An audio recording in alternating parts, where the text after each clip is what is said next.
सुबह सुबह नींद तो इतनी बढ़िया आती है ना, बस क्या ही बताएं। पर सुबह सुबह उठा दिया हमारे पिताश्री ने आकर। पिताश्री जा रहे थे हमारे खेत पर और हमसे ही बोल कर गए खेत पर आ जाना। हमने पहने कपड़े क्योंकि ठंड हो रही थी बहुत ज़्यादा, और उठा लिया अपना प्लेन।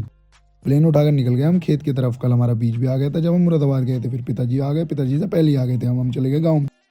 पापा ने ट्रैक्टर लगा दिया था खेत में, खेत जोत रहे थे। फिर चले गए पिताश्री हमारे घर। रोहित भैया ट्रैक्टर अंदर खड़ा करना था जो शिवरात्रि से यहीं पर खड़ा हुआ था। ये हमारा बीज था जो इतना लंबा था। फिर गाँव में गए, गाँव में से ट्रैक्टर लेकर आए क्योंकि हमने उसमें गन्ना भर लिया था। घर आए, घर आकर रेडी हुए और निकल गए अपने काम पर।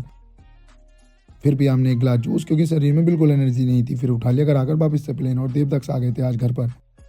फिर हम उनके साथ चले गए गाँव में। फिर ये बीज जो बचा था जो हमने छटवाया था, फिर बीज पर हमने पानी मारा और डालकर आ गए खेत में।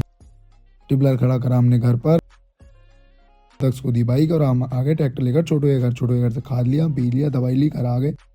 फिर यहाँ देव की पिटाई कर रही थी। फिर हम चले गए मोमोज खाने के लिए। आप चैनल को सब्सक्राइब कर दो, मिलते हैं आपसे कल।